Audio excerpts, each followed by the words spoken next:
folks, we're going to get into game and into draft for our first series of the day. So sit back, enjoy yourselves, and let's see what we get brought by the two teams in blue in BLG and TT.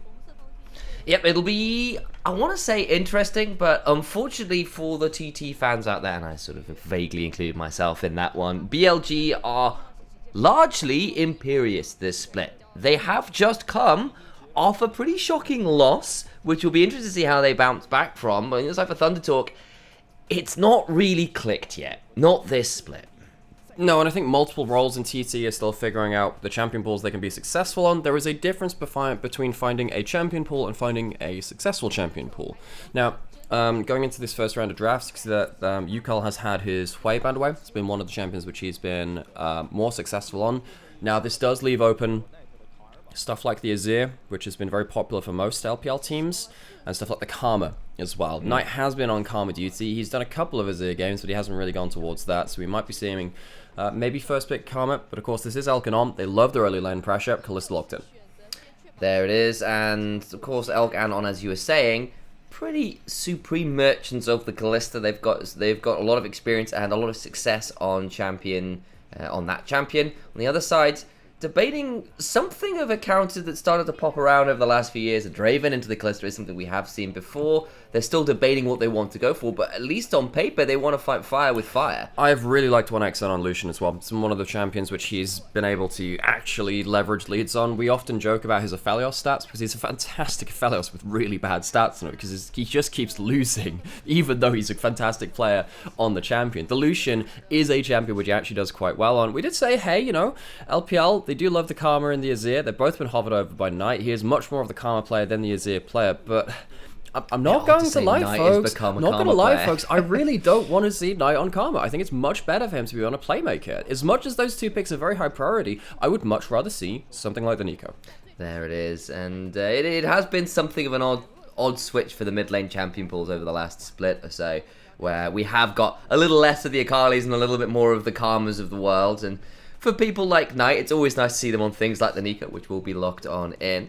Over on the other side, though, they are looking currently at that most prominent of Lucian supports right now, namely the Milia. It is locked on in. Nami kind of fallen by the wayside just a little. Still good with the champion, but it has been more prominently the Milia. And now we've still got to wait a little bit to see what the mid lane and top lane for TT will be, whereas it's still kind of looking at what will likely be top and jungle for BLG.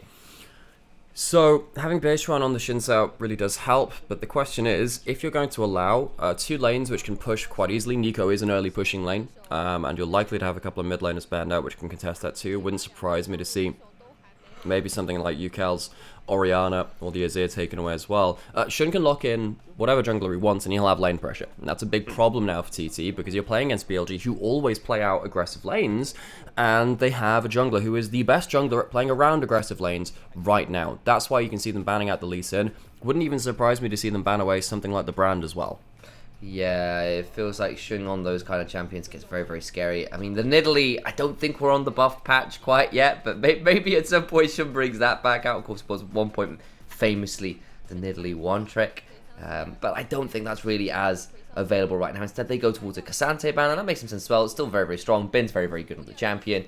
He's the only tank in the meta. He's the only tank in the meta right now. And it's weird to say that because he, you know, Cassante also does a huge amount of damage, but no one else can really be the front line with also lane pressure in the same way, which means that now Bin will have to go on to something a little bit more volatile as Ukal. We haven't seen as many aggressive picks, and I was wondering whether this would actually get banned away in terms of the Orianna. It was the Azir that was banned away instead. It means that at least they have something to punish BLG if they overstep. It's just something which is going to have to track different angles because there's only one shockwave and multiple engage threats already from the side of BLG.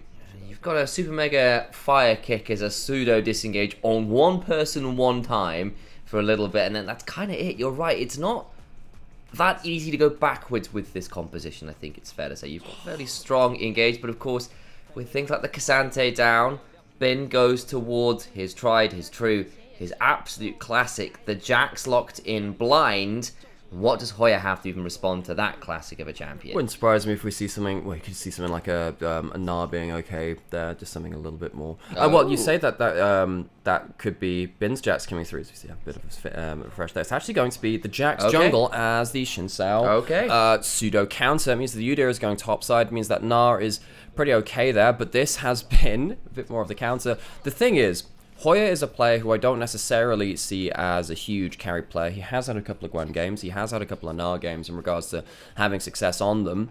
But against Bin, on the Udyr, who's been one of the best Udyrs we have seen so far, the Gnar will have to suffice. Alex. Hello. How angry do you think Bin has to be at the current meta where his Jax gets flexed into the jungle away from him? Well, Sam, this is a dude who was 0-0-0 at like 30 minutes in one of his games. Like, Bin has not... The saddest thing about BLG this year has been that their solo laners have been often just put onto the dirty work. Yeah. These are solo laners who are arguably best in the world at their peak. And both of them have had to just do their time on stuff like the Karma, stuff like the Cassante and the Udyr, and just play frontline, just play the utility. And in this game, at least Knight is on the Nico. Knight's Nico is a thing of beauty. And we'll see how much he can pull out against TT, who we are frankly worried for in this matchup. They will have to show us a solid early game to get through to about one item where maybe they can start fighting back against BLG. And that will also then be a bit of an eye towards that bot lane where we've got ourselves Kalista versus Lucian. The volatility speaks for itself there, and you feel like both teams will be putting a lot of attention around making sure those bot lanes come into fruition as early as possible. Onto the Rift we go then, for game number 1. This is being played in Shanghai. Later into the day, we'll be traveling over to Beijing to catch JDG versus Team WE. So, two of our top teams playing off today. Of course, BLG got their first win in the LPL proper against JDG in their last time of meeting just on Saturday. Been a while. It's been a little while. They've beaten JDG. They've lost to IG. It's been a heck of a week for BLG. But make no mistake, folks, they are still very much top of the tree. They want to remain there, though, and a loss here to Thunder Talk Gaming would start to raise some questions about this team. Still expect them, of course, to be one of the very best teams in the region, no mistake about that, but how fallible are they becomes the question you start to ask. A loss to IG of all teams who have been a bit of a Giant Slayer team. We saw them yesterday and they were an interesting one to watch, right? They had some good moments, but certainly didn't look flawless in their victory. I think it was a 2-1 in the end for them. This time around, BLG looking to right some of those wrongs and looking to go back to what they were good at, which is absolutely dominating some lanes and winning some games. Vision from TT, largely very defensive.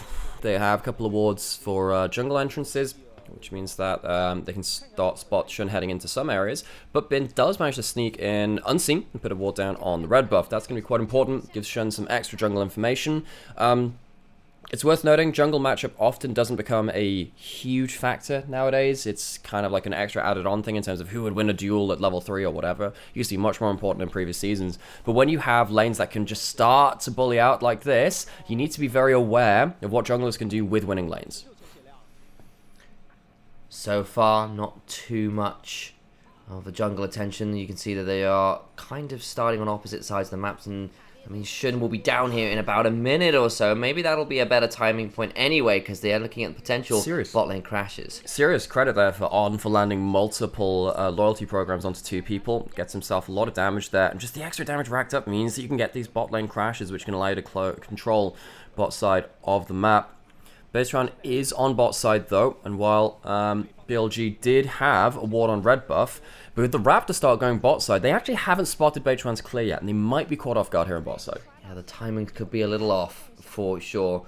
Xin Sao Beistran has the ability potentially to come down here and break this shove before someone like Shun can get here, and that could prove difficult. 1xN hit pretty low. They're thinking about just diving this. Gotta play this one out. This is very deep indeed. On dies. First blood over. 1xN still alive. Elk's dead as well. It's a disaster. And even with every summoner burn that they could aggressively, BLG cannot finish off the kill. Great play early on to get the chunks down onto 1xN and Shocho, but they just can't finish the kill. And 1xN and Chocho survive. Bin takes the opportunity to go do some proxying, but all the while it's still 1xN that comes out alive. 1xN comes out, I believe, with the first blood as well. Have a look at the replay, because you can see why they thought they could do this. Well, he gets away with not just first blood, because they didn't die, so it's not like they gave over a kill to stop it being so. 1xN doesn't even fall. It's a 2 for none. And that's 1 kill shared apiece between AD carry and support. Shun, of course, was going for that full clear, so doesn't really have any way of interfering. Baseone, who we were wondering whether was going to come down and interfere, doesn't really need to get involved either. They just outplay the dive well enough. Of course, still have to back away afterwards, and I'm not sure the wave was in the greatest position, but still at the back. It's a Kershi shard and inventory for 1xN. It feels like a lot of that initial pressure has kind of gone to waste a little bit here. BLG, no, they're a team which I've often praised as the best team right now in the world at using bot lane pressure to start off early plays, to go towards stuff like these crashes. They're very good at controlling that 2v2 and using it to do something. So for them to lose that, that's a big point of concern from them now. And you've given this Lucian Milio a chance to get towards that 1 item spike, which we mentioned in draft, being the point where it feels like TT can fight back in the game. So, got ourselves 30 seconds until something like Grubs might spawn. Scuttlecrab was nicked away there by Baseone. I'll give some idea about whether Jax wants to look at that, but otherwise it's back instead towards this bot lane where Shun is around this time. He is, and he has flash, and there's no flash or cleanse from 1xN. They're crashing in, but this could be a big issue for them now. 1xN will dash away. Shun has flash and counter strike to try and make this one happen. Gonna make that as close as they can. Chocho about to be left out to dry. You feel he likely falls on, taken pretty low on the back end of it all. On in the middle of that, misses a flash handshake. Oh, it was no. onto a minion if anyone ended up missing that one. Because watching the Jax. Watching the Jax, should have been watching what was happening with On. Flashes forward means that it's a little bit harder to pull off. Shun still doesn't have to blow his own flash all the same though. To kill back in this bot side, and TT, despite the fact that they survived that early dive, not out of the woods just yet. That means that some gold goes over to BLG, and maybe they can recover on this bot side just a little. Fortunately as well, Elk doesn't get involved with the kill at all. He still gets no kill or assist credit on that one, and you can kind of understand what 1x and the rest of TT were doing towards that boss. I was like, look, we need to get this crash in so we can get a reset and get ready for this dragon. It's just the timing slightly off and they get punished for it. And now Shun is around, and how much do BLG want to fight for this dragon? Well, they haven't had the full resets coming through. Do have On coming back onto the board, full HP. He doesn't have flash now. Knight has flash. Can maybe go for a flash route. He's off vision. He's found it. That's a 3-man pop blossom. They're dead to rights. The counter strike afterwards will leave Max dry. 1xN desperately trying to run away, but a flash for an additional auto attack gets Shun that one. 2 for nothing. Oh, how could we forget about Knight's Nico? What a player of the champion is this mid laner. And BLG, they don't have to worry about Knight on Karma anymore. He can make the plays. He can do the big team fight things once again. And despite the early dive going poorly for BLG on the bot side, now with 2 big plays back to back, they've managed to recover that. They're at a gold lead. They're going to get themselves a dragon, and the early game is all go once again for BLG.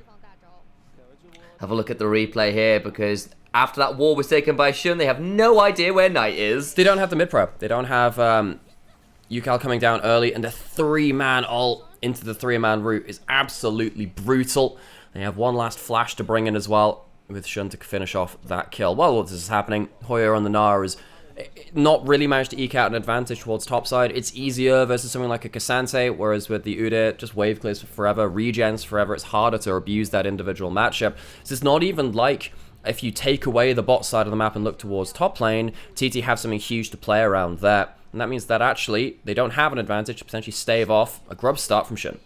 And it does feel like Jax as a jungle has been something that has been lurking around a little bit, but the success of it early, from my experience, from what I've seen, has been a bit mixed. Sometimes it looks fantastic, and sometimes you go in and Counter-Strike and realize you're not a solo lane Jax with enough gold to really be as valuable as you might be in another position, and end up looking a bit silly. Now, of course, in this game, something like the culling from Lucian is not something you can counter-strike through, but everything else besides the Orianna is actually pretty good in terms of how Jax can play through it. You can avoid double taps, you can avoid the Xin Zhao's majority of his damage, and including his 3 Talon Strike, very importantly. If you use that counter-strike well, you can buy a lot of time for a bailout as well from Renata. Between the two of them, BLG will have a window of time for them to get out their burst damage. And if TT's backline are caught up in that, the fight is about as good as done later into the game. So TT, he would like to very much avoid those big fights until they get their own items to start using that Lucian culling, which we've talked about so much this year. Well, we've talked about it for a number of years now. It has been. Lucian, once he hits the one item combo, is just really, really nasty. I know as well that there's been some debate about the efficacy of Lucian on this patch in particular. I know there's doing certain regions, certain teams and stuff. You're saying the LCK haven't yeah, liked it so much. I know Kelsey as well has had some questions about whether the Lucian has been as potent as it could be. But I know you still think the Lucian is pretty good if it's played right. It has a fine laning phase, and the thing which hasn't changed about Lucian is that he is the best mid laner at, well, maybe besides Poke Varus, but that's in a different way. He's the best mid lane controlling AD carry. Well, he might have to have his flash blown, just hops away. Particularly once he hits the first item and then into the second item as well, where he gets Storm Razor into the rapid fire cannon. He hops forward, he can threaten huge amounts of damage. Teams have been punishing more and more with stuff like instant engage picks like Nautilus and Maokai, but if you can play well aggressively around the Lucian culling as he jumps forwards, the champion's still got as much value as ever. See whether 1xL and crew can make that happen. And of course, the other thing with Lucian is it generally has been something of a team pick. To make it work, you need to have other people in the mid game setting up for you to allow those cullings to be as aggressive as you need them to be to get success at a pro level on it.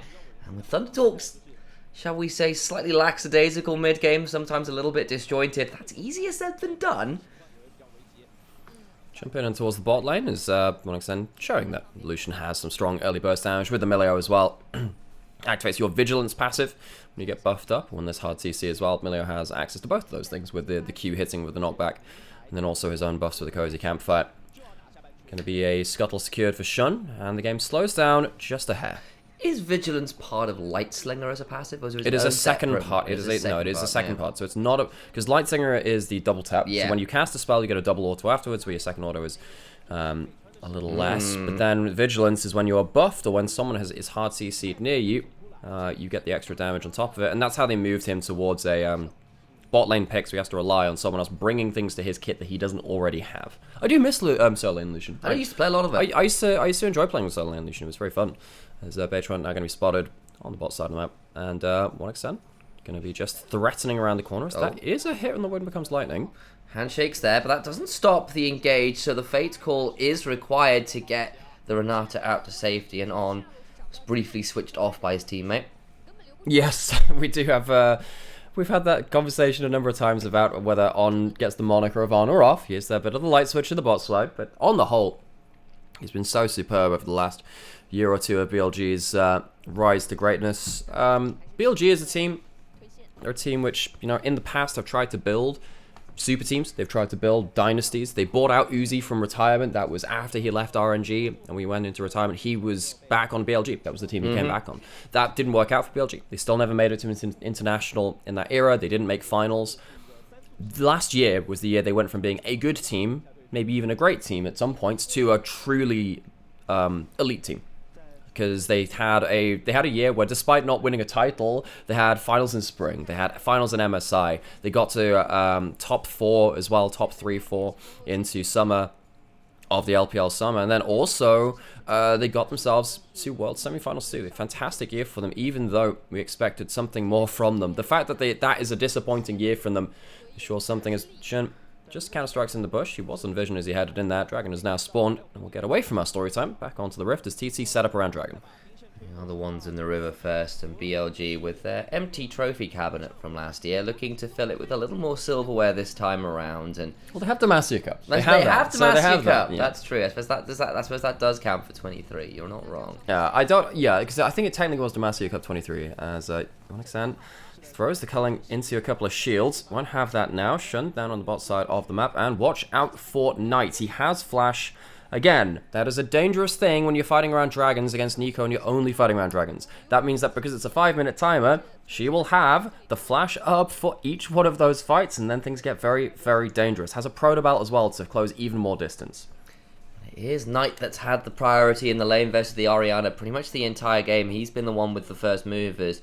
Chunk there from Elk with the Pierce Rend combo. A little dash forward then onto On, who, remember, there is no Fate's Call, so could still be in a spot of bother. Elk now the one engaged on. Jack's looking to come around the back end of it. The heal now used. Base one going to throw out that Crescent Guard. Teleport's coming through from Yukal, and this fight been pretty much of a muchness. Teleport summon, but no one's dead. And only really the heal and the ignite down from the side of BLG's bot lane. Bin teleporting up towards the top side. I think Bin is realizing, hey, I'm not going to be able to impact this fight in the same way that Anar could, so I'm just going to be here to potentially stop him from going through. But Hoya is going to recall himself, and that means that his teleport is on the table. BLG should not contest, and the numbers disadvantage. And TT, they find Alkanon a little bit out of position, not for the first time this game, and they get themselves a chunk into a dragon. And you could see BLG wanting to try and play that one. They just, once their HP bar started going against them, they had to pull away from it. But now, 1xN, swift enough there on the relentless pursuit to exit the situation. And doesn't get run down by Kalista, which is something that does occasionally happen. Every so often. Not going to steal away small Raptors as well, a small takeaway. As Shun gets himself up to his first item of the Triforce. What we've seen in the LPL is the Triforce into the Sundered Sky, and then you start going tankier afterwards. I know that sometimes in EU we'd see the Titanic Hydra, and then we see else after that. Elk is now caught out on bot side again. Bot lane from BLG has been really uncharacteristically out of position a lot this early game. The dive that went wrong early on, now this moment with Elk just being a little bit disrespectful, and 1xN's Culling comes up and he picks up a kill, and now that Lucian's 2-1-1. 2-1-1, accelerated through to their second item, which we said, the 1 to 2 item spike for Lucian, very, very strong. We could see that Elk felt good enough to jump forward in the 1v1 versus 1xN, but just not aware of where everyone else is on the map. And since TT had already taken the dragon, they'd littered a load of wards there. You can see that Yucal is also on the bot side of the map again. Knight probably going to be answering that lane right there. As BLG, it feels like they're losing a little bit of positioning on the map. Oh, hang on, Beishwan does get caught out briefly with the handshake, but Chocho's quick enough to kick a football at him, and they'll get out to safety for now. And of course, all that while that was happening, there was a play towards that Herald from BLG. Bin does get to shove in onto that tier 1 and get first turret, so it's not like the bot lane play comes entirely for free. It's more about where the gold and the resources have been allocated, and it's a slight gold lead even to BLG. It's just not as clean as you'd like, and the fact that TT have managed to get an advantage on the Lucian versus Kalista for Elk feels pretty good for them, even if it hasn't come, as I said, for free. Getting our lane switching around now, plates have fallen off, and we have Herald and inventory for BLG to force another play somewhere. The question is really where they want that hammer blow to fall. Can see that they have, of course, the ability to walk in with something like a Renata ult under the turret, and then the Knight's Nico flying over a wall too to threaten a dive should they go for a big power play. Okay, towards the mid game we begin to crest. Turret plates down, Herald and inventory, Dragon still a minute or two away, so I think we are going to be in a slightly slower piece of the game. But with the resets coming on through, BLG are going to use this opportunity to attack this bot lane turret, I think successfully. No real way to respond to this, so should we... Oh no! Shun! Oh, that's a bad fail on that one. The thumbs up comes up. I think it's a thumbs down from me. Oh no! Take away this man's driving license! Did he even have it? Definitely not after this one. I mean, the second charge, yeah, use it to rotate somewhere else. You can use this to maybe get in position to look for an engage somewhere in mid lane. He gets himself in right into the fray into mid lane. It's Knight that was in there, and Crescent Guard comes on through, a Knight now chunked out. Elk on the other side forced away by the culling, and BLG scuffed that one a bit. I'm not gonna lie. God. I mean, they still get the bottom turret, but if you get a clean charge there, maybe you can look even towards a charge on the inner turret after that point. A little bit awkward, but not really going to be the end of the world. As we're going through into the next few minutes of play, really want to highlight that TT do have really good vision coverage around the mid lane and just some extra spots around the river on the map. It will really help 1xN and Chocho being able to jump forward. It's a little hard to jump forward into the Kalista sometimes, because as soon as you jump forward, Kalista can pop the Fate's Call and then throw the support at you to deny the culling, cancel that one out, and Yucal caught on vision. And then so much danger, flashes away, but the damage is already done. The shockwave doesn't even complete. Kill onto the mid laner, who is just a little bit unawares and walks into a bush he really shouldn't have. And that's going to open up an angle to take down the mid lane outer turret. And just while TT, we'd been praising their early game play and their punishment of BLG, a moment of weakness there from Yucal opens up an opportunity for BLG. Ult goes in under the turret. This is the siege potential we were talking about. Oh my days, the hostile takeover does a lot of work there, actually. Chocho taken pretty low by 1xN, just auto him a couple of times. Tower falls, and suddenly BLG, despite some missteps, are still secured with all 3 outer turrets and a little bit of a gold lead to boot. This is specifically something for Renata into Lucian to keep in mind, is that when you're playing as something like a, a Xayah or a Jinx or something, if the hostile takeover hits you, if you don't cleanse quick enough, you're going to fire off, let's say, maybe 1 to 2 auto attacks. But Lucian, that first auto attack is so energized because the items you build up, puts out so much damage. Right here, we were just praising TT's vision control, but UCal slips the net a little bit in regards to that one walking towards mid lane, gets caught out for free. Comes then at the additional cost we just saw. Towards the dragon we go. Thundertalk Gaming are the ones in position. Hoya teleporting away to defend the tier 2 and top side that Bin was threatening. Has got the Meganar to his name.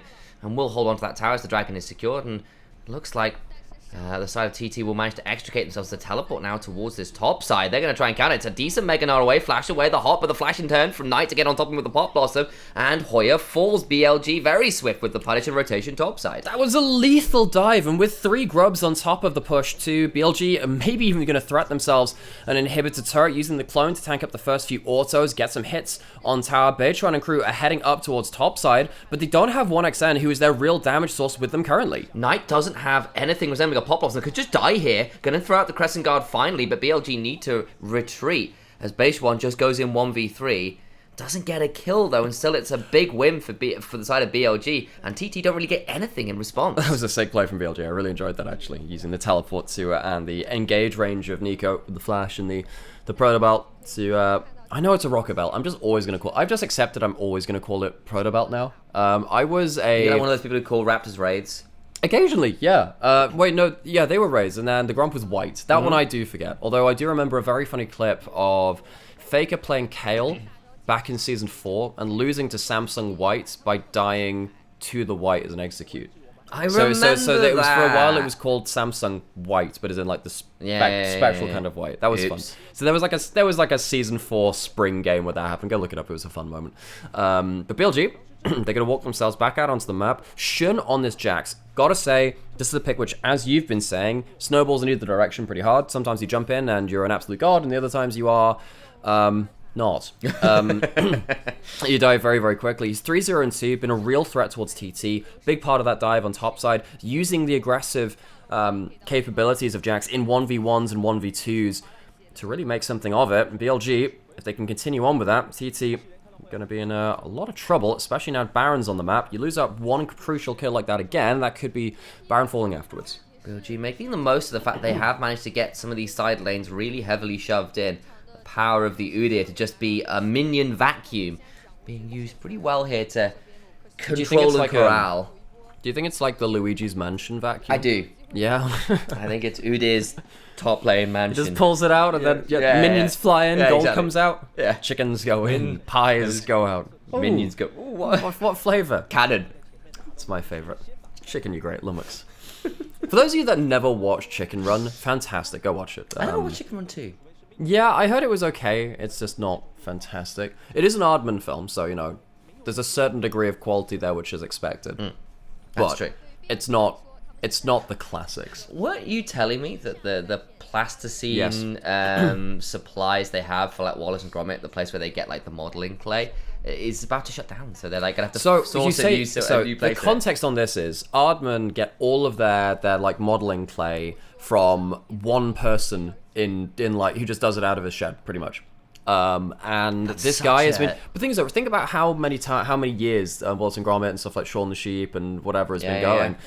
It's been a great. Look, he's gonna die. He has no flash. He's dead. But what that means is that they need to find a new supplier for plasticine, as TT need to find a new life for their top laner. That's excellent. That was actually a surprisingly smooth transition. Then the teleport from UCal perhaps it'll help keep the tower alive, but that is proving a bit problematic now, as Thundertalk are starting to fall apart in terms of these map rotations just a bit. Again, it's just Shun on this Jax, forcing plays really, really well. This jungler is superb when playing around aggressive lanes that can allow him to find gaps in the net of vision to make big plays. 3-0 and 3, 2 items, very, very strong. Doesn't have the flash to force anything onto mid lane, especially through the Breath of Life cleanse from Milia.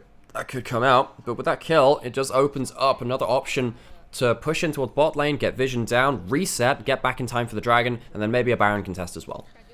It feels like TT have been fine once the setups have been a bit more normal, understood. They say, oh, Dragon Tap, you can set up around that. It's kind of these between plays, these setups in the map between those big objectives that have been really hurting them. They weren't respecting that transition towards the top lane. They weren't necessarily respecting that engaged threat that the Jack was bringing there towards the bot lane, and it has come back to bite them now and has come to get BLG that significant gold lead they now enjoy. And while maybe the Kalista hasn't worked out as cleanly as they like, the rest of the map is feeling pretty happy right now. Dragon coming up would be Soul Point for TT, but not the Soul itself. Shun going to get himself the Void Empowered Scuttle Crab as it spots out some vision, spots out some champions, and allows BLG to undo a lot of the hard work which TT just put towards topside, actually. It's one of the things which New Scuttle does, and one of those map changes we said that feels like BLG have adapted to better than the rest of the LPL teams, and TT, they're floundering a little bit. Feels like they haven't made an aggressive play, haven't had the options to make an aggressive play. Proactivity in any regards for a little while. And they're not going to get onto this Dragon, they're giving it up. They know they don't have anything resembling control, and part of that is the fact that they still don't have a damn turret. Vision control, map control, really falling by the wayside as this game has gone on, and been just untouchable as he shoves up with impunity, it feels like. Going back into enemy jungle now is BLG. On has the cholesterol to have a bit more safety. Shun doesn't have his flash. That tends to be a go button for him. He's very, very tanky now, though, folks. Even has the extra HP from a Doran's Blade and Inventory, which has become a bit more meta in jungle. I think I saw Diamond Proc saying that Volibear is a bit of a Doran's Blade abuser in jungle right now, with the buffs coming through. Why is that?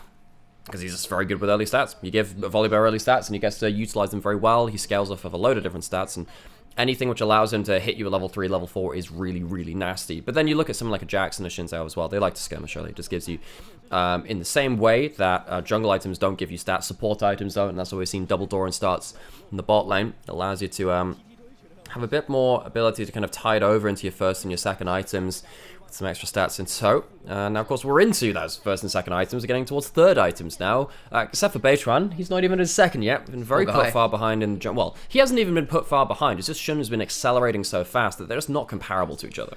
No, definitely not. And 1xN has got the Infinity Edge down on the Lucian, which does feel nice, right? But this Lucian hasn't really been able to leverage the point of power because there's been nowhere to leverage it. He's going to be sat under his tier 2 in mid lane because they can't go anywhere else. His Knight is sort of disguised as a minion, but all the while it was just a clone of the minion being Nico, which is confusing in its own right to even consider articulating as towards the Baron BLG go. Undertalk about to face check the deep and dark waters. So Knight has flash, he's on the flank. Knight has done this so many times. TT don't have vision. They're going to eat themselves a huge pot blossom if they go towards the north side of this Baron pit.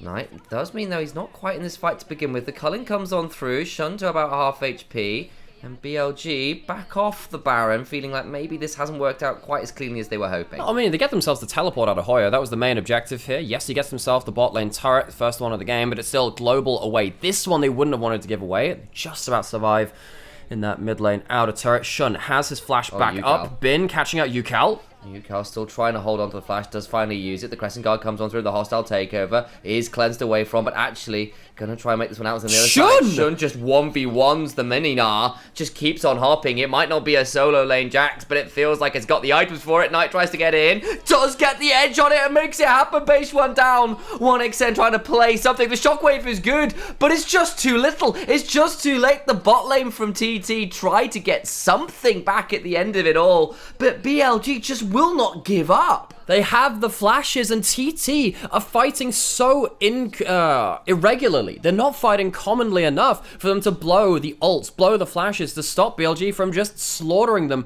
on the engage. TT are going to get a consolation outer turret away from them in the mid lane outer, but it's going to be Baron down, and BLG once again showing that you cannot let them have the entrance into the fight. You have to stop them having all of these tools. Shun, very strong in the Jax, stops Hoya from being a factor in this play too. Bin catches out someone in the middle of this. But the big thing is, you have so many flashes, so many ults, that TT cannot really rely on BLG not having their full arsenal to bring to bear.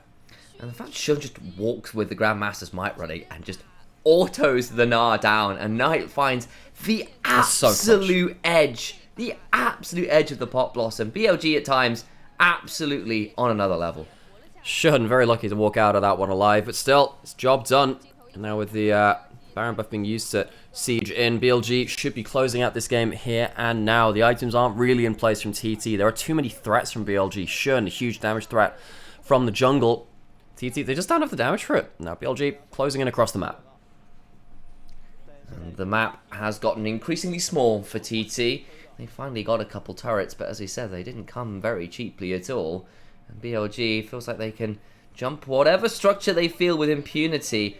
This Jax in particular is a real scary point. Whenever they turn up, the game feels like it's about to fall apart. Set himself 3 items now. Teleport onto the minions. They're not going to be able to really hit the tower though, so the teleport is just a reposition bin back into the base. It's going to be a second inhibitor down in the mid lane, and TT, they are just waiting to bleed out. What do? They don't have the damage to shut down this front line. They need to find access to the back line, but they don't even have a good ball delivery. It's going to be so difficult. Redemption coming in. BLG continue the play. And Hoya is not here. He is split pushing away. Does get all the way to the inhibitor turret at least, but that's 2 inhibitors down and a massive chunk onto one of the Nexus turrets. And now BLG, they don't finish the game, but they'll be walking back for another dragon as that spawns in the next few seconds. Hoya at least gets an objective bounty on one side of the map, as you were saying, on and that's top lane in a turret. Now we get ourselves to the point where TT are going to find themselves in some similar issues. Flashes largely back up for BLG. If they don't force a fight while BLG's Nico doesn't have flash, feels like things are going to get even worse for them. It feels like Knight going towards 4 items for his next big play will be absolutely monstrous. There's monsters all over the Rift for BLG right now. The Jax snowball in the right direction. This Udyr, still a problem. The fact he just shoves up for free, and how on earth do you kill him quickly enough before BLG respond? The Kalista, not the cleanest game from Alkanon, I think it's fair to say, but still a point of pressure. And wow, what haven't we said about Knight at this point? This guy's been found, or finding some really exceptional engages. The game, in fairness, 6,000 gold in the favour of BLG. So they're certainly at a very high point of gold, but you have got 3 items of illusion. You've got 2.5 on the Orianna. If you can find one of those monster combos where BLG overreach, maybe, just maybe, you can find a way back into this game, but you need a couple in a row. You need BLG to overstep, and that's just so much easier said than done. When it comes to games like this, against teams like BLG, you like to leave that option out there, right? Just say, oh, but they could do this. For me, it feels quite disingenuous to talk about that too much, though, because TT, they haven't found a good fight so far. They had 1 bot lane dive they staved off in the early game. Nothing else has worked for them. BLG, when they just put their foot on the windpipe of TT and just continually push into the enemy jungle. Knight's flash is back up now, and once again, TT have struggled to make any proactive plays this game, and now Knight will probably be the player to end the game. TT, they're just waiting for that hammer blow to fall. And the plays that TT did make in the early game, they got the minimum. No kills really going over outside of 1 or 2 onto the Lucian. Even the dragon fight, BLG just cut their losses. And now they're in a position where there's no losses to cut for the side of TT. Everything at this point has been given up, including the kitchen sink. They can't even throw that anymore. And BLG, they are definitely in the kitchen themselves, cooking up a meal for this first game. That's an ult under turret. That's the melee ult in return. But Beichuan is getting chunked. Here's a bit. Still has the Crescent Guard. Redemption comes on through an ult. Back to something resembling solid HP, because they were chunked out as well. So TT, still enough damage there to trade back at least a little.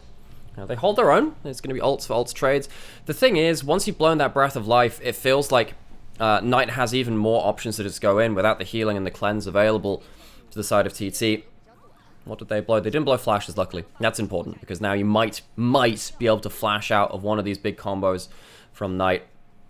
But even then, that's not exactly a done deal. BLG, they're going to back off, and not closing out the game. It's been a little bit of a worry for BLG.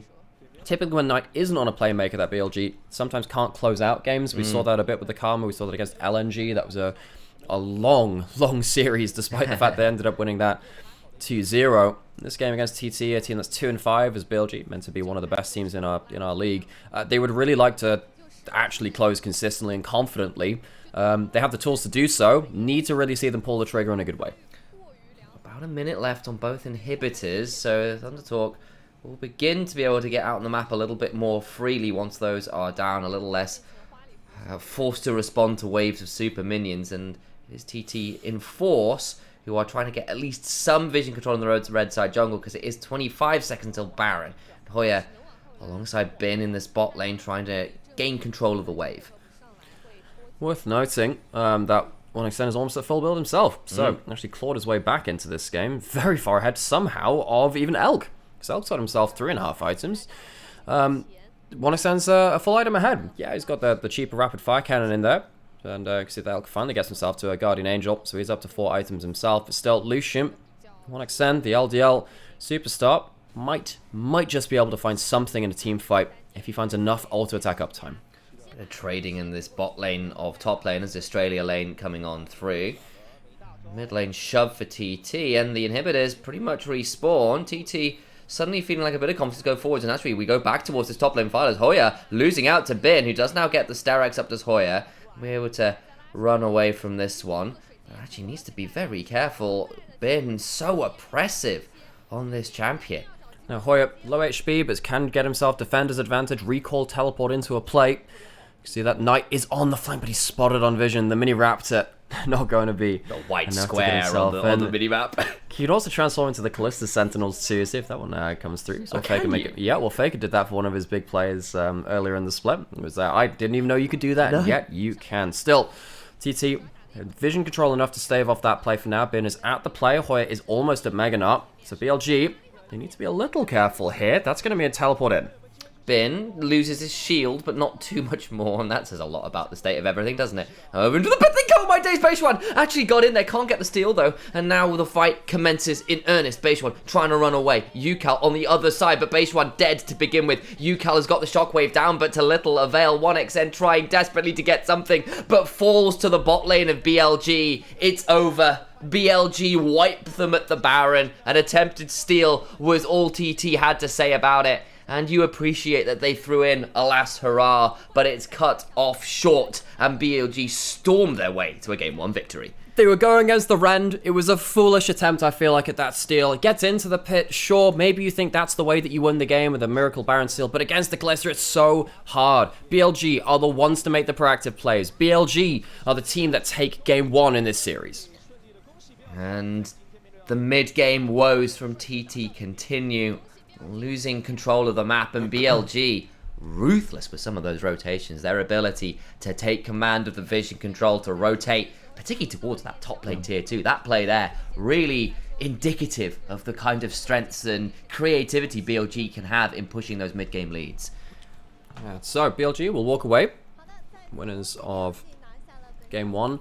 There was a little bit of a concern for me in terms of how they closed out that game. It felt like they had the tools to look for some really big plays in terms of the Flash Nico ults, in terms of the Renata ults.